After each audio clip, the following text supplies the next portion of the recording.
오늘 발표할 논문은 그 지니라고 구글 딥마인드에서 ICML 2024 베스트 페이퍼 어워드 받았던 페이퍼이고요.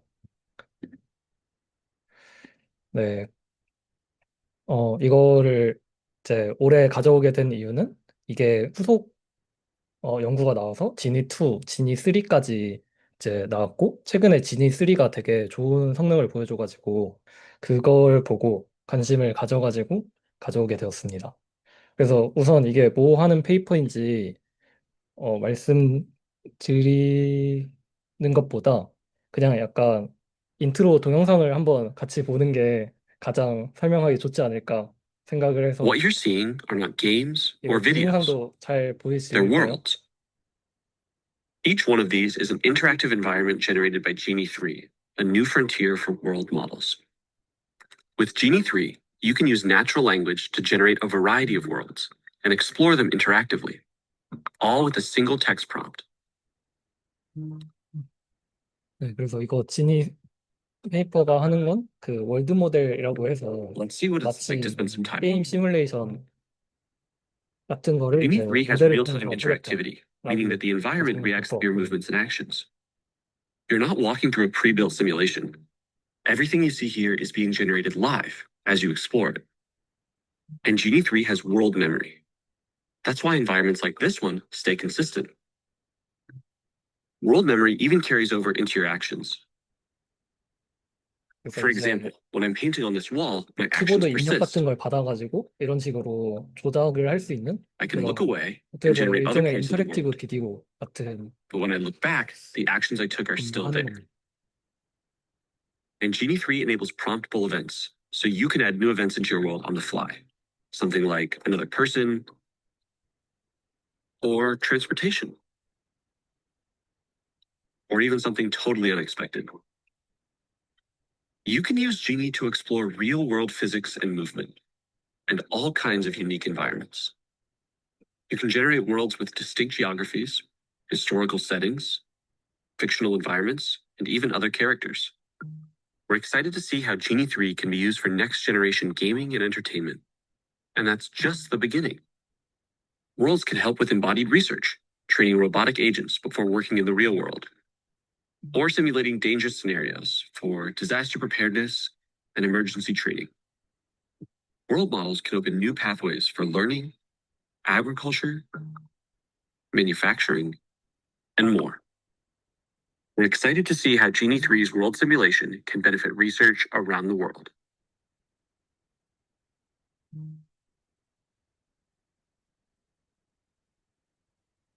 그래서 이렇게 일종의 인터랙티브 비디오 제너레이션 하는 게 이 월드 모델이라고 보시면 될 것 같고요. 이걸 보면 너무 잘 돼가지고 와 어떻게 구글 얘네들은 이런 걸 만들었지? 해서 혹시 페이퍼가 공개돼 있나 궁금해서 찾아봤었는데 어 이게 지니 1부터 해서 최근에 지니 3까지 있는데 지니 2랑 3는 아쉽게도 딱히 페이퍼로 공개가 되지는 않았고 이제 지니 1 같은 경우에 ICML에 제출이 돼가지고 네, 그 페이퍼로 확인할 수 있어서 오늘 이제 공유 드릴 페이퍼는 지니 1입니다. 그래서 지니 사실 성능이 굉장히 좋은 건 지니 3지만 지니 1을 보면 약간 얘네들이 어떤 식으로 이런 걸 만들었는지도 그냥 일부 그 뿌리를 좀 파악할 수 있을 거라고 생각을 합니다.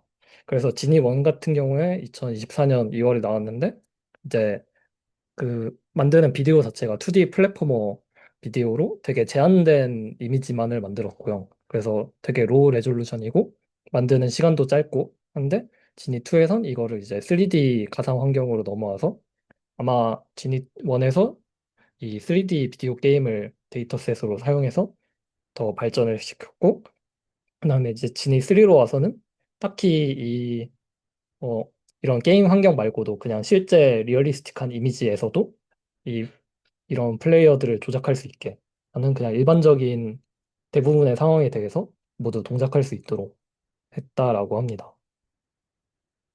그래서 지니 원도 소스는 딱히 공개돼 있지 않고요. 그냥 페이퍼만 공개돼 있어서 네, 페이퍼를 확인해 봤습니다.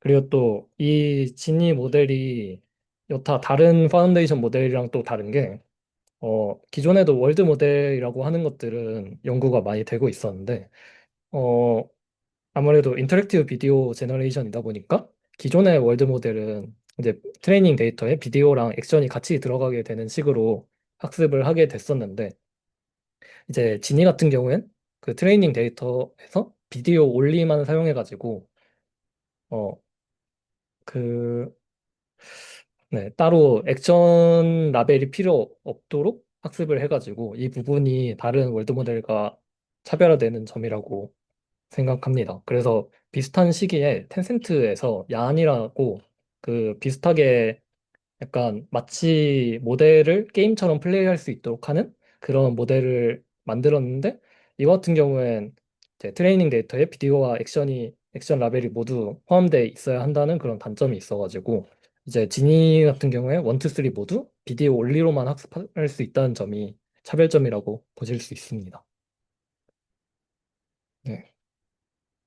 그래서 네, 이어서 그 메소드 부분은 이제 연님이 소개를 해 주시겠습니다.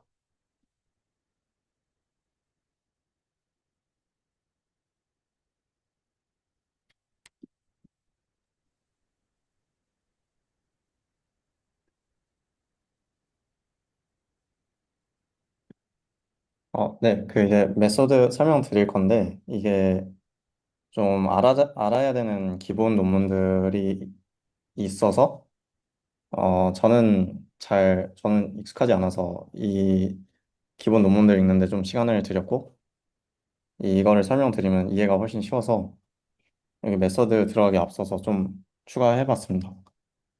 그래서 당연히 VA는 대충 다 아시니까 네, 이렇게 VA 구조가 있는데 이게 트레이닝을 할 때 이렇게 노이즈에서 샘플링을 해야 되죠. 그래서 뭐 이런 게 VA인데 여기 이제 로스 텀을 보면은 이제 케일 다이번스를 이제 프라이어랑 그 포스티어에 대한 그 케일 다이번스를 계산하는 텀이 있죠. 근데 이제 그거를 좀 발전시킨 게 이제 BQVA이고 이게 뭘 한 거냐면 그 레이턴트 스페이스를 이제 디스크리타이즈 해서 트레이닝을 했다고 생각하시면 돼요. 그러면은 이렇게 하면은 뭐 장점이 좀 몇 가지가 있는데 그냥 대표적으로 생각나는 것만 몇 개 적어 봤는데 근데 뭐 여기서 말하는 게 뭐 posterior collapse라는 현상이 좀 없어진대요. 그게 뭐냐면 그냥 레이턴트 스페이스 그러니까 디코더가 그냥 레이턴트 스페이스를 무시하는 현상이 이제 VA에서는 일어나는데 일단 그런 점이 없어요. 근데 뭐 당연히 디스크리타이즈 되면은 한 가지 그 레이턴트 코드마다 좀 개별적인 정보를 저장할 수 있으니까 좀 이런 현상이 줄어들 것 같고 이번도 그냥 마찬가지로 이게 디스크리타이즈 됐기 때문에 그냥 각자의 코드가 그냥 디스팅트 피처를 매핑해 놓을 수 있다고 네, 합니다. 그리고 이제 그냥 바닐라 VA는 이제 노이즈에서 샘플링을 해야 되는데 이제 BQVA에서는 이렇게 노이즈에서 샘플링 과정이 필요 없고 그리고 이제 마지막으로는 그 아까 KL 다이버전스 텀이 있었는데 그런 걸 이제 트레이닝 할 때 계산할 필요가 없다. 뭐 이런 장점들이 있고 이제 뭐 현재 제네티브 모델링 할 때 BQVA가 많이 채택되고 있습니다. 그냥 간단하게 구조 살펴보면 복잡한 건 없고 그냥 이 레이턴트 코드들이 있고 이 레이턴트 코드들도 같이 학습하게 되는데 이제 인코더 아웃풋이 그냥 가장 근처의 레이턴트 코드로 매핑이 되고 트레이닝은 뭐 아래의 로스식으로 진행이 된다고 보시면 됩니다. 그래서 여기서 랜덤네스가 없어졌다는 게 큰 장점인 것 같아요. 그리고 또 이제 뭐 트랜스포머 구조를 알면 좋은데 스페이셜 트랜스포머라고 이제 비디오 같은 영상에는 이제 스페이셜 정보뿐만이 아니라 이제 템포럴 정보도 있는데 그러니까 하나의 토큰을 넣을 때 이런 식으로 스페이셜이랑 이제 템포럴 정보를 같이 묶어서 이렇게 토크나이즈를 하면은 어 뭐 비디오 정보를 처리하는데 좀 유리하대요. 뭐 그러겠죠. 왜냐면 템포럴 정보까지 같이 들어가니까. 그리고 좀 더 연산이 이피션트 하겠죠.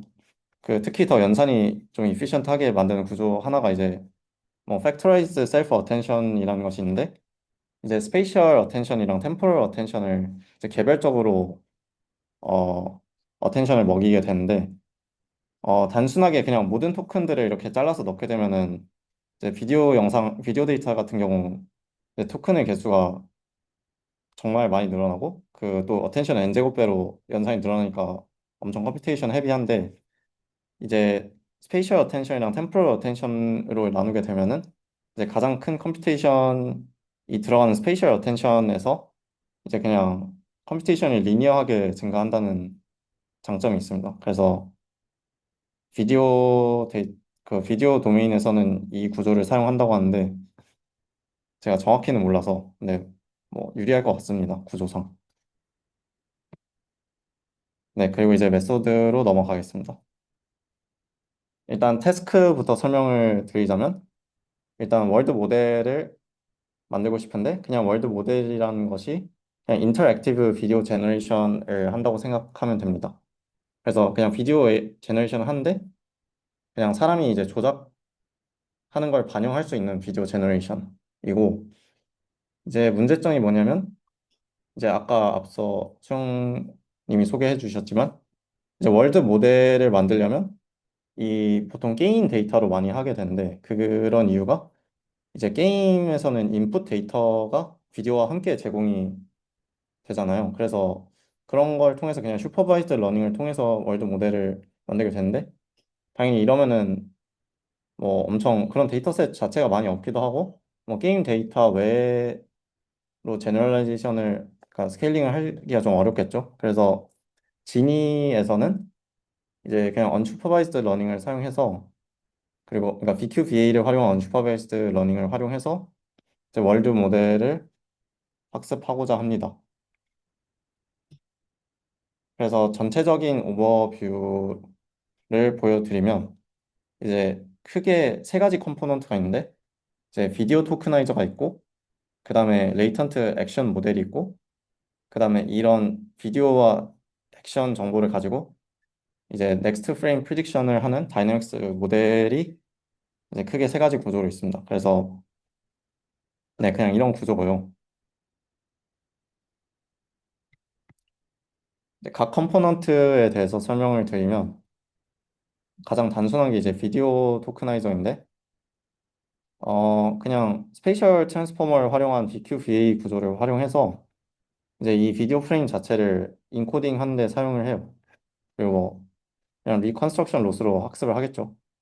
근데 뭐 여기서 중요한 거는 아까 무슨 템포럴 어텐션이 있었는데 템포럴 어텐션을 걸 때는 이제 커서 마스크를 쓴대요. 그러니까 그게 무슨 말이냐면 이제 현재의 프레임은 이제 그 과거의 프레임들의 정보만 볼 수 있다는 거예요. 그래서 또 자연스러운 구조인 것 같습니다. 그 다음이 이제 레이턴트 액션 모델인데 제가 느끼기에는 이 부분이 좀 이 페이퍼의 메인 컨트리뷰션이었습니다. 그래서 일단 레이블드 데이터셋이 없고 비디오 데이터셋밖에 없는데 그럼 이 레이턴트 액션이라는 것을 어떻게 학습할까 하는데 이제 또 다시 BQVA를 활용을 해요. 그래서 이 BQVA에 있던 그 그냥 코드북이 그냥 액션들이 되는 구조거든요. 그래서 그 코드북에서 각각의 벡터, 그러니까 각각의 그냥 벡터들이 그냥 어떤 하나의 레이턴트 액션으로 매핑이 되고, 그 코드북의 사이즈는 그냥 파일 정도로 작게 유지를 한대요. 왜냐면 이제 사람이 조작해야 되니까 그 액션이 너무 많으면은 조작을 하기 어렵겠죠. 그래서 뭐 예를 들어서 뭐 화살표 방향 4개랑 뭐 중립이랑 뭐 어쨌든 거기에 뭐 좀 플러스 몇 개 해서 8개를 학습하도록 한 것 같고 근데 여기서 막 먼저 사전적인 정보로 막 어떤 게 막 왼쪽으로 매핑되고 막 그런 걸 학습한 게 아니라 그냥 알아서 학습이 되도록 놔두었거든요. 그래서 이거는 나중에 눌러보면서 어떤 레이턴트 액션이 어떤 역할을 하는지는 그냥 사람이 플레이 해보면서 확인하는 방식입니다. 어쨌든 그렇고, 그리고 레이턴트 모델은 기본적으로 이제 인풋을 x1부터 t 플러스 1까지 받고, 이제 아웃풋으로 액션을 1부터 t, 그리고 각각의 그러니까 현재까지 인풋에 대한 next frame prediction을 아웃풋합니다.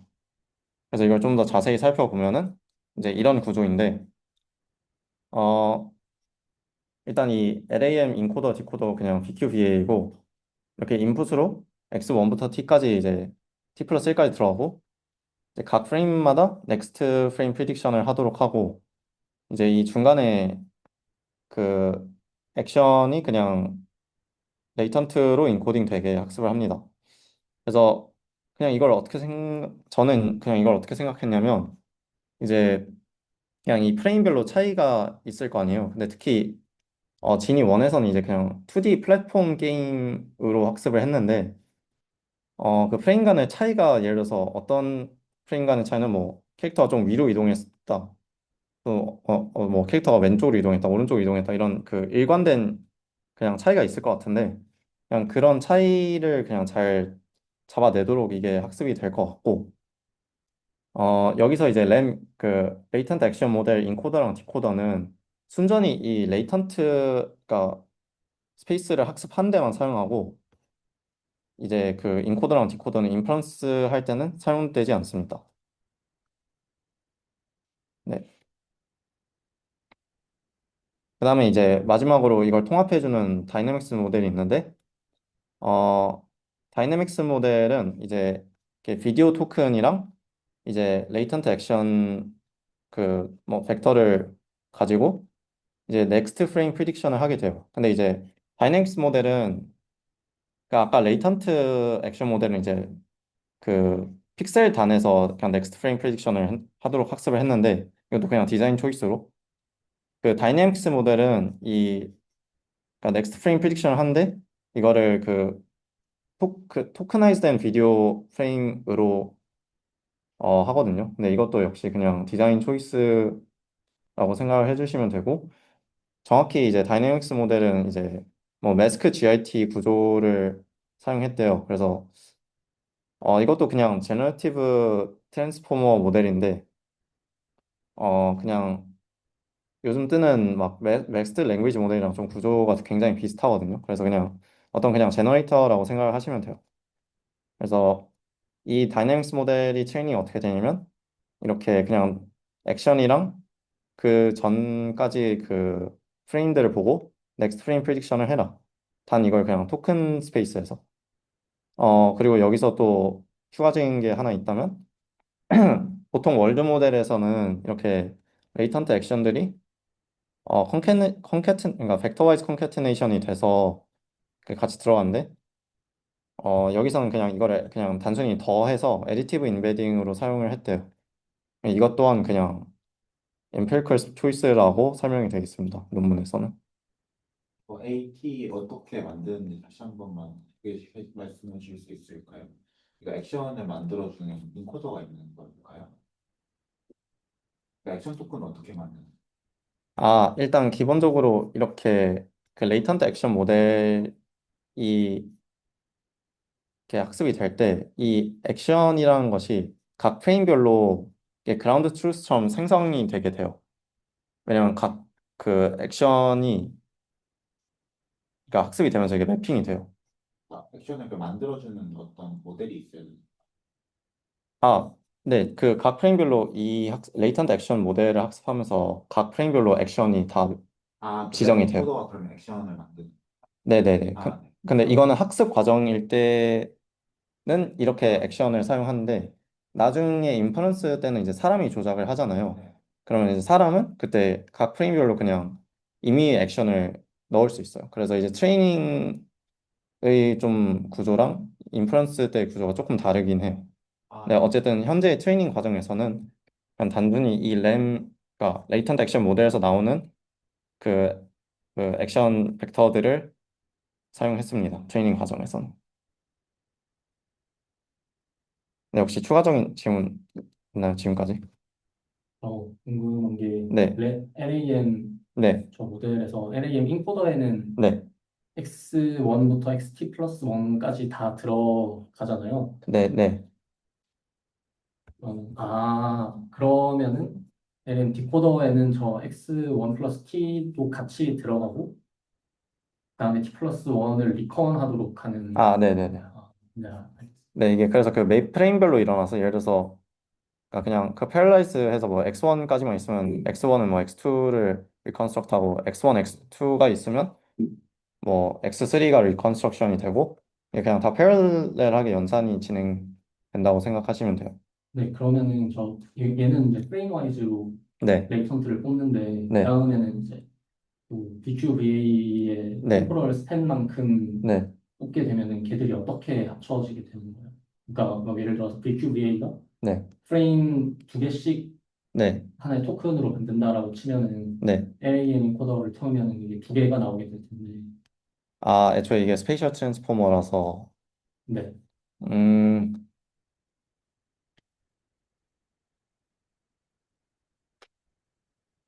그 여기서 학습할 때는 그 다이내믹스 모델에서 학습할 때는 이제 토크나이즈 된 걸 넥스트 프리딕션 하잖아요. 네. 근데 이제 LAM 인코더랑 디코더를 학습할 때는 이게 픽셀 와이즈에서 작동하기 때문에 네. 그냥 그렇게 템포럴 제약이 막 프레임 단위로 있지가 않고. 네, 그러니까 여기서는 그렇게 학습을 해서 그 네네네. 다음 이제 다이나믹스 아, 모델이죠. 네네네. 네, 여기에서 쟤를 어떻게 합치느냐라는 거였어요. 그러니까 그냥 이제 더하게 되면은 네네. 예를 들어서 10프레임이 들어갔을 때 저 네. 레이턴트는 다섯 아, 비디오 네네. 레이턴트 5개 나오고 네네. 액션은 네. 이제 10개가 나오게 될 텐데. 아, 네. 그 부분은 제가 생각을 못 해가지고, 어, 제가 그냥 나이브하게 추측하기로는 뭐, 그냥 중압값 샘플링 하거나 아니면 평균을 내거나 그러겠죠. 음. 정확히 답변 못해서 죄송합니다. 아닙니다. 혹시 추가적인 질문 있을까요? 질문을 잘 이해를 못했는데 아, 질문 네. 다시 한번 해주실 수 있을까요? 질문이 이제 그 VQVA 같은 경우에는 이게 스페이셜 템포럴 트랜스포머를 이제 같이 쓰면은 얘가 이제 예를 들어서 두 개의 프레임을 하나의 토큰으로 만들게 되잖아요. 그런데 저 액션을 인베딩 만드는 그 레이턴트 액션 모델 같은 경우에는 픽셀 와이즈, 그러니까 프레임마다 하나씩 만들게 되니까 예를 들어서 10프레임이 들어가면은 그 비디오 레이턴트는 5개가 나오는데 액션 레이턴트는 10개가 나오게 되면은 걔들을 좀 어떻게 합쳐서 쓰는지에 어, 대한 일단 질문이에요. 그 VQVA에서 또 똑같이 프레임당 하나씩의 레이턴트가 나올 것 같은데 프레임당 여러 개 나온다라고 그 여러 프레임당 하나씩 나온다라고 하시지 않으셨나요? 연님이. 아, 그러니까 이게 다이내믹스 모델은 이제 토크나이즈돼서 들어가기 때문에 이제 그래서 그러니까 스페이셜 트랜스포머 구조상 이 Z 하나당 여러 프레임을 차지할 텐데 음. 그럼 여러 프레임을 차지하는 만큼 이 액션도 그 어쨌든 각 프레임 아까 학습했을 때는 각 프레임별로 나온 건데 이게 어떻게 이게 이 정확히 이 액션이 뭐 어떻게 들어가냐가 질문인 것 같아요. 이거 제가 몰라서 그러긴 하는데 비디오 트랜스포머가 제가 이해한 게 맞으면 이렇게 한 프레임씩 딱 잘라서 나오기 때문에 n분의 1개 나올 것이다 이렇게 말씀하시는 게 맞는. 그러니까 네. 정확하게 말하면은 패치로 레이턴트를 만드는 게 아니라 튜블렛 단위로 인베딩을 네. 만들기 때문에 네. 이 튜블렛으로 인베딩을 만들면은 저게 프레임 수가 줄어들 수밖에 없잖아요. 근데 이제 컨볼루션 하는 것처럼 한 칸씩 밀어서 할 수도 있긴 하잖아요. 근데 이제 그렇게 하면 근데 보통은 그렇게 안 하거든요. 아, 네네. 그러니까 VA를 비디오 쪽에서 쓸 때. 네. 그래서 이제 네, 여쭤본 거였어요. 뭐 샘플링 하는가 이런 식으로 하지 않겠느냐 이런 생각이시. 그래서 그냥 액션 레이턴트랑 비디오 레이턴트를 그냥 어떻게 합쳤는지. 아, 액션 레이턴트가 저 G1에 대해서 G1이 하나 있을 때 액션 레이턴트는 그 프레임 개수만큼 더 있을 텐데 그걸 그냥 어떻게 합쳤는지 궁금해서 여쭤본 거였어요. 네, 이게 여기 그림에서 나타난 거는 이제 이렇게 어텐션을 한다는 의미고 이게 차원이 작아진다는 의미가 아니어가지고 그래서 그냥 T 프레임 들어가면 비디오 토크나이저에서도 똑같이 T 프레임 레이턴트가 나와서 그 차원 자체는 그냥 네, 똑같이 맞을 것 같습니다. 네, 실제로 페이퍼나 이거 피겨에서도 뭐 이제 레이턴트 액션 모델이나 비디오 토크나이저나 똑같이 그냥 이제 뭐 여기 그림에서도 나와 있듯이 이제 1부터 T-1까지 그냥 차원 맞아가지고 잘 합쳐지는 것 같아요. 문제 없이. 네. 네, 알겠습니다. 네네. 아, 네, 감사합니다. 네. 그래서 이어서 설명을 하자면, 그, 이렇게 각 모듈들이 크게 뭐 세 개 있었는데, 트레이닝은 방금 설명했듯이 진행이 되고, 이제 인퍼런스 단에선 사람이 이거를 조작하고 싶잖아요. 그래서 이거를 어떤 식으로 하게 되냐면, 일단 유저가 X1을 이니셜 이미지로 프롬프팅을 해요. 그러면은 이게 이제 그냥 토크나이저를 거쳐서 뭐 토큰으로 변환이 되고, 이제 또 유저가 원하는 액션을 지정을 해주면 아까 그 다이내믹스 모델이 그 넥스트 프레임 프리딕션을 하고 그 넥스트 프레임 프리딕션 한 그 이 토큰으로 이제 토크나이저 디코더가 이제 그냥 픽셀 단위로 바꾸게 됩니다. 그러면 이게 또 다시 이렇게 이터레이티브하게 들어가서 이제 조작을 할 수 있는데 이제 아까 학습해놓은 그 레이턴트 그 각 프레임별로 레이턴트들이 있는데 그거를 사용하면 그냥 원래의 영상이 복원이 된다고 합니다. 그래서 네, 인퍼런스는 이렇게 진행이 되고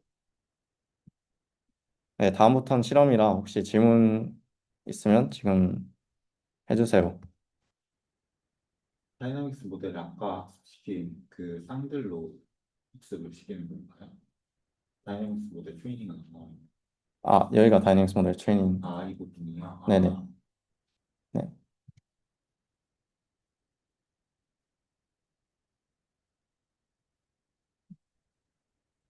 저 네, 혹시 질문 없으면 하나 해도 되나요? 네. 아까 학습할 때는 저 액션, 레이턴트 쓰고 추론할 때는 사람이 직접, 인터랙티브하게 쓴다고 하셨는데, 그럼 네. 그 LAM의 레이턴트 스페이스에 맞는 인터랙티브 액션을 추론할 때 주어야 되는 거죠? 네네네. 그 여기서 그걸 어떻게 주는 거예요? 네네. 네네. 여기서 뭐 벡터들이 뭐 이건 이제 8개 썼다니까 뭐 벡터 0부터 7이 있을 텐데 그냥 뭐 인티저를 입력하면 0과 7 사이 인티저를 입력하면 그거에 해당하는 그 레이턴트 벡터가 그냥 들어가는 겁니다. 여기서. 근데 그 인터랙션을 결국 텍스트로 하는 것 같은데, 아, 맞나요? 텍스트는 아니고 그냥 이제 그냥 어떤 그냥 뭐 버튼을 누르는 것처럼 그냥 0부터 7 사이 인티저를 그냥 매 프레임마다 입력해 주는 형태입니다. 아, 이게 진이 1이라서 아까 3랑 아, 네네. 헷갈렸는데, 아, 네. 그럼 아무튼 액션, 그러니까 뭔가 버튼 클릭으로 매핑이 네네. 이미 사전에 되어 있는 거예요? 네네. 아니면 네네. 학습할 때 알아서 아까 학습된다고 하셨던 것 같기도 해서. 아, 네. 뭐 8개의 벡터는 알아서 이제 학습이 돼서 이제 형성이 되는데, 이거는 이제 사후에 이제 사람이 뭐 예를 들어서 버튼 8개를 눌러서 뭐 가까이 매핑을 해놔서 그냥 버튼 8개 중 하나 누르면은 그냥 해당하는 그 액션이 들어가는 구조입니다. 아, 감사합니다. 네. 네. 그럼 이어서 그 수영님이 익스페리먼트 부분 진행하겠습니다.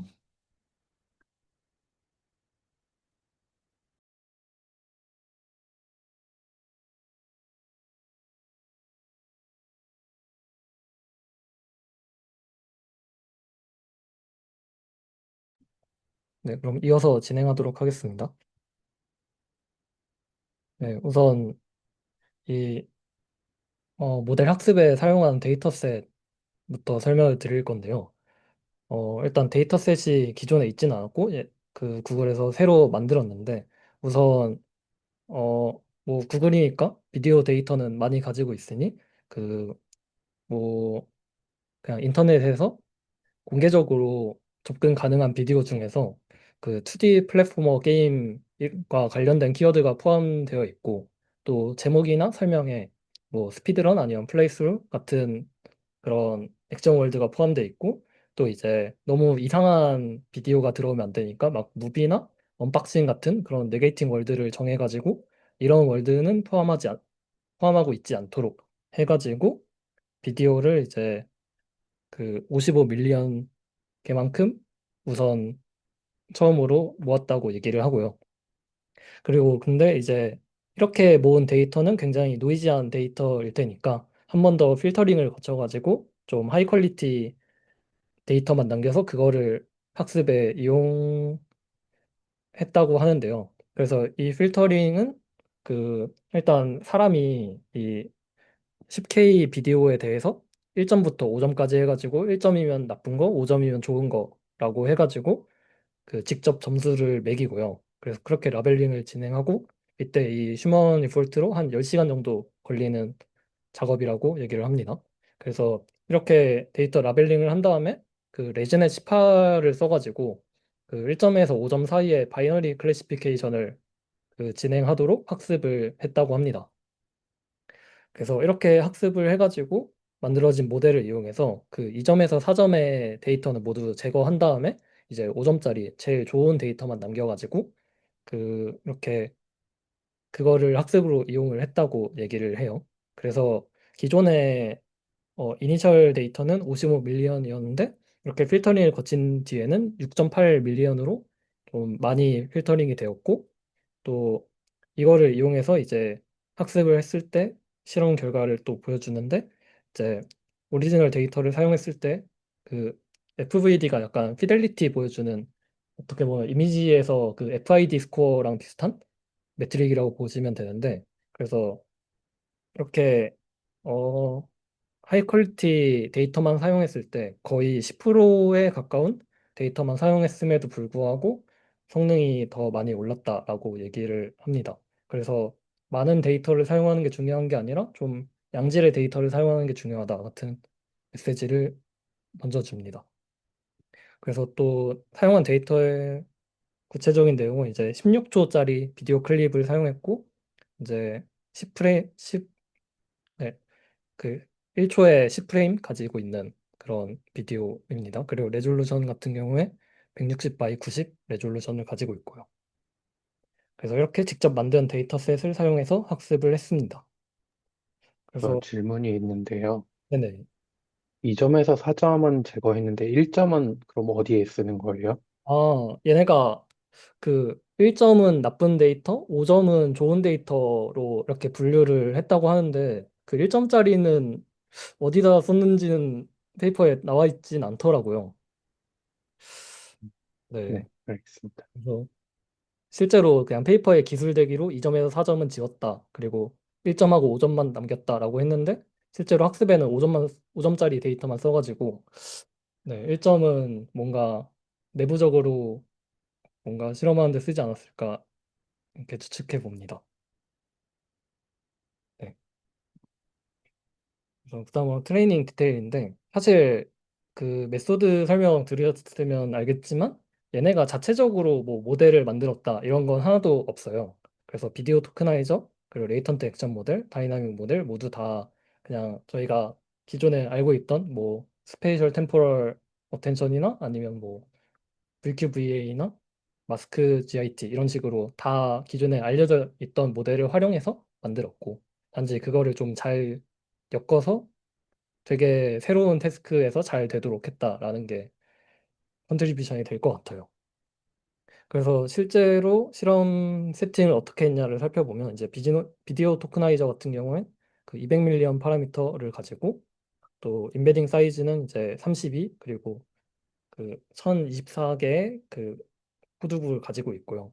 레이턴트 액션 모델 같은 경우에 300밀리언 파라미터를 가지고 있고 이제 임베딩 사이즈 32 그리고 8개의 코드북을 가지고 있게 되고 그다음에 이제 다이나믹 모델이 가장 큰 사이즈를 가지는 모델인데 얘 같은 경우에 10.1 빌리언 파라미터로 이제 모델에서 가장 많은 부분을 차지하고 있다고 이렇게 보시면 될 것 같습니다. 네, 그렇고 이제 이 논문이 좀 특이한 게 기존에 이렇게 비디오만 활용해서 월드 모델을 만드는 케이스가 없었기 때문에 어, 정량적인 비교는 페이퍼에 거의 포함되어 있지가 않아요. 그래서 오로지 그 정성적인 비교만 이용해서 실험을 했고, 그리고 그런데도 불구하고 꽤나 되게 신기하고 새로운 태스크를 잘 했기 때문에 그 ICML 베스트 페이퍼 어워드에도 올라갈 수 있었던 것 같습니다. 그래서 네, 이 퀄리티티브 리졸트를 설명드리면 이것도 이제 텍스트 투 이미지로 만든 그런 이미지에서도 이렇게 할 수 있고 이제 그냥 사람이 그린 그 스케치 가지고도 이렇게 여기서도 동작할 수 있고 또 리얼 월드 포토에서도 동작할 수 있다라고 얘기를 합니다. 근데 이거는 네, 그냥 네, 이 동영상을 보는 게 더 나을 것 같아서 이게 이제 이미진 툴을 사용해서 만든 이미지이고 이걸 모델에 넣었을 때 동작하는 것이고요. 그리고 이게 핸드 드로운 스케치인데 여기서도 동작이 가능하고 또 이제 리얼리스틱한 포토에서도 넣었을 때 동작할 수 있도록 이렇게 만들었다라고 합니다. 그리고 아까 그 조작 관련해서 질문이 좀 있었던 것 같은데 실제로 어떻게 조작하냐면 그 레이턴트 액션이 이제 그 0부터 7까지 이렇게 코드북을 만들었잖아요. 그래서 이제 레이턴트 액션을 만드는 레이턴트 액션 모델은 실제로 모델의 인퍼런스 과정에서 쓰지 않고 사람이 직접 레이턴트를 넣는데 이런 식으로 넣는 겁니다. 그래서 이거에 각각 대응하는 코드북이 있으니까 그 코드북 벡터가 이제 대응이 돼가지고 여기에 모델 인풋으로 들어가서 동작하게 되는 식이죠. 그래서 어떻게 보면 지닌 3를 봤을 때 막 그 키보드로 조작을 했잖아요. 근데 이거 같은 경우에는 정확히는 키보드는 아니죠. 그리고 그냥 레이턴트 액션을 한번 그냥 뭐 6을 넣어 보니까 오른쪽으로 가더라 해가지고 아 6이 오른쪽이구나. 뭐 그리고 7을 넣었더니 점프를 하더라 하면 아 7이 점프구나 이런 식으로 그냥 직접 하나씩 넣어 보면서 각각의 숫자가 무슨 의미인지 이제 알아가는 방식으로 조작을 하는 겁니다. 그래서 이거는 지니 2나 지니 3 가면 이제 거기서 명시적으로 이제 레프트 라이트 이런 식으로 그 텍스트 프롬프트랑 같이 어, 엮어가지고 온라인이 될 수 있도록 학습을 한 걸로 보여져요. 네. 그래서 그 다음으로 또 페이퍼에서 얘기하는 게 그 3D 씬 언더스탠딩이 꽤 잘 된다라고 얘기를 하거든요. 그래서 이런 그림을 봤을 때 이거를 왼쪽으로 움직였을 때 가까이 있는 물체는 왼쪽으로 좀 많이 움직이고 그리고 멀리 있는 뭐 여기나 아니면 달 같은 경우엔 그 멀리 있으니까 거의 안 움직이고 하는 것들을 볼 수 있다라고 하면서 이 월드 모델이 되게 이 3D 씬을 되게 잘 이해하고 있다라고 주장을 합니다. 그 다음으로 이제 로봇 마니플레이션에서 실험을 하는데요. 이게 실제 뭐 로봇을 조작하는 건 아니고 로봇 비디오에 대해서 그 비디오를 조작하는 건데 이거는 이제 기존의 로보틱스 데이터셋을 활용해서 새롭게 트레인을 했고 그리고 마찬가지로 올리 비디오만 가지고 이제 다른 액션 라벨 없이 이렇게 했는데 그때도 여전히 어, 레이턴트 액션을 통해서 이 비디오를 잘 조작할 수 있었다라고 얘기를 합니다. 그러면서 또 이제 되게 흥미롭다고 얘기를 했던 게 이렇게 로 파일 조작하는 태스크를 했는데 이런 과자 봉지 같은 걸 집는 태스크를 했더니 이 과자 봉지를 되게 잘 찌그러뜨렸다라는 얘기를 해요. 그래서 이게 과자 봉지 같은 건 되게 물렁물렁해가지고 시뮬레이션 하기 힘든 건데 그럼에도 불구하고 잘 했다라고 얘기를 합니다. 그래서 이것도 예시로 보시면 네, 이렇게 보면 과자 부분을 집는데 이런 거 시뮬레이션 잘 하는 모습을 또 보여줍니다. 네, 그렇고요. 이게 그 다음으로 이제 오블레이션 스터디인데 오블레이션이 많진 않고 일단 그 레이턴트 액션 모델의 인풋 관련된 오블레이션인데 이제 인풋을 넣을 때 토크나이즈 해가지고 넣는 거랑 그리고 픽셀을 그 자체로 넣는 거랑 해서 비교를 했습니다. 그랬을 때 이제 이 FVD가 그 비디오의 피델리티를 측정하는 메트릭이고 이 델타 PSNR이 그냥 레이턴트 액션에 랜덤 샘플한 액션을 넣었을 때랑 그리고 얘네 모델의 실제 인퍼런스를 했을 때랑 그 차이를 이제 그 PSNR 차이를 이제 비교한 거인데 이거가 이제 컨트롤러빌리티를 얘기해주는 메트릭이다라고 얘기를 해요. 그래서 이제 레이턴트 액션을 넣었을 때 이제 막 랜덤에 비해서 얼마나 바뀌었냐 이거. 그래서 이렇게 두 가지를 봤을 때 그 토큰 인풋을 넣었을 때 플랫포머 가지고 학습을 했을 때는 FVD가 좀 떨어지는 걸 확인했는데 근데 이제 델타 PSNR이 그 픽셀 인풋을 했을 때 훨씬 좋았고 또 이제 로보틱스 가지고 실험을 했을 땐 그 FVD나 PSNR 모두 다 픽셀 인풋을 했을 때 더 좋았다라고 얘기해서 결과적으로 픽셀 인풋을 이제 최종 선택으로 했다고 합니다. 그 다음으로 이제 그 비디오 토크나이저 아키텍처를 바꿔가면서 오블레이션을 진행했는데 그냥 VIT를 썼을 때랑 이제 CVIVAT를 썼을 때랑 그리고 스페이셜 템포럴 VIT를 썼을 때랑 이렇게 비교를 했는데 이제 VIT 같은 경우에 완전히 스페이셜 어텐션만 진행하는 거고 이제 CVIVAT 이거는 사실 어, 자세히 본 건 아니지만 이 논문에서 설명하기로는 그 이제 스페이셜과 그 템포럴한 어텐션을 풀 어텐션으로 해가지고 전체에 대한 어텐션을 한다라고 이렇게 얘기를 해요. 그래서 파라미터가 비슷한데 좀 메모리 사용량이 되게 크다라고 얘기를 하고 이제 스페이셜 템포럴 VAT가 이 페이퍼에서 사용한 건데 이거는 이제 스페이셜 어텐션 따로 템포럴 어텐션 따로 해가지고 이제 사실 이게 오토리그레시브하게 들어가는 경우에 이제 템포럴 할 경우에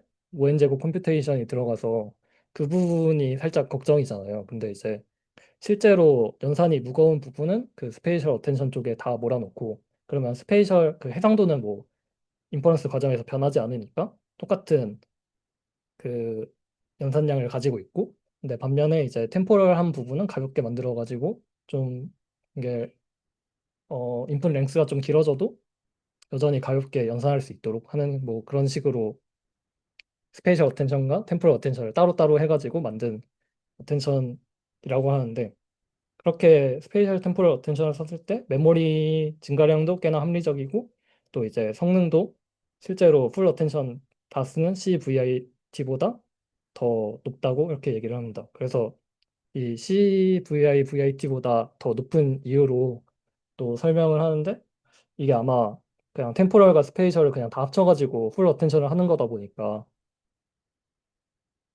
연산량 자체가 훨씬 많아지고 또 그로 인해서 오버피팅이 발생하는 것 같다라고 페이퍼에서 얘기를 합니다. 그래서 CVIT를 사용하려면 막 레귤러라이제이션이 좀 강하게 들어가야 될 것 같다라는 언급까지 이 페이퍼에서 합니다. 네, 그렇고요. 그래서 결론을 이제 말씀드리자면 리미테이션으로 이제 좀 인퍼런스를 하다 보면 할루시네이션 같은 것들이 좀 나타난다라고 얘기하고 또 이거 같은 경우엔 이 태스크 자체가 거의 처음이다 보니까 되게 일단 무겁게 만든 것 같아요. 그래서 최대 16프레임까지만 가능하고 그래서 이제 1FPS로 1초에 한 장씩 16프레임까지밖에 만들지 못한다라고 얘기를 하고 그리고 이거는 페이퍼에서 얘기하는 건 아닌데 그 레이턴트 액션이 이제 어, 사람의 어떤 인지랑 좀 온라인이 안 돼 있다는 점도 여전히 단점인 것 같습니다. 그리고 이제 퓨처워크로 얘기하는 게 이제 더 많은 인터넷 비디오 가지고 학습할 수 있을 것이다 얘기하고 또 이거가 좀 얘네가 강조해서 얘기를 하는 것 같은데 어떻게 보면 RL 에이전트는 그냥 어떤 월드가 있을 때 그 안에서 에이전트가 잘 활동할 수 있도록 해주는 모델이잖아요. 근데 이제 월드 모델을 만들면 그 RL 에이전트가 활동할 수 있는 월드 자체도 AI 모델이 만들도록 하고 또 거기서 활동하는 에이전트도 AI 모델이 만들도록 하고 해서 약간 완전히 어, 에이전트 그냥 엔드 투 엔드로 AI가 활동할 수 있는 월드와 에이전트를 같이 만드는 게 약간 어떤 비전처럼 얘기를 하는 것 같더라고요. 네. 그리고 여기서 말하는 리미테이션과 퓨처 워크가 지니 2 그리고 지니 3까지 가서는 거의 다 개선이 된 걸 확인할 수 있는데 이제 레졸루션 같은 경우도 지니 3는 720p까지 가능하고 도메인도 이제 지니 3는 그냥 제너럴하게 웬만한 건 다 가능하고 지니 2에서부터 이미 키보드 입력 사용해가지고 그 컨트롤하는 건 됐던 것 같고 근데 이제 지니 3에서 뭐 키보드 입력뿐만 아니라 프롬프트까지 넣어가지고 텍스트 프롬프트도 넣어서 거기서 뭐 새로운 이벤트를 생성할 수도 있고 그리고 이제 어 만드는 시간 같은 경우도 지니2에선 여전히 10에서 20초였는데 이제 지니3에선 몇 분 단위까지 할 수 있다고 그리고 이제 인터랙션 레이턴시도 지니3에선 리얼타임으로 가능하다고 해서 네 지니3에 와서는 정말 많은 것이 다 해결되었다라고 이렇게 볼 수 있을 것 같습니다. 네. 그래서 오늘 발표는 여기까지고 혹시 질문 있으실까요? 질문 하나 해도 될까요? 네네. 네. 제가 중간에 놓쳤을 수도 있는데, 제가 처음에 데모 봤을 때 제일 신기했던 게, 인터랙팅 했던 과거 기록이 정확히 남아있는 게 제일 신기했거든요. 아, 막, 색칠하고 이런 거. 그게 이제 지니 원에도 그거에 관련된 내용이 있을까요? 지니 원에는 딱히 없어요. 보면 완전 비디오 자체도 엄청 짧잖아요. 네. 그래서 네, 지니 원에선 그런 얘기가 전혀 없고 이제 지니 3에서 강조했던 게 딱 이거죠. 이 페인팅하고 이거 막 다른 뷰로 돌아본 다음에 다시 봤는데도 똑같이 내가 칠한 페인트가 이제 남아있는 그거가 이제 지니 3 와서 우리 이런 능력도 있다라고 강조하는 건 봐서 지니 3 와서 생긴 능력이라고 생각됩니다, 저는. 아, 네, 알겠습니다.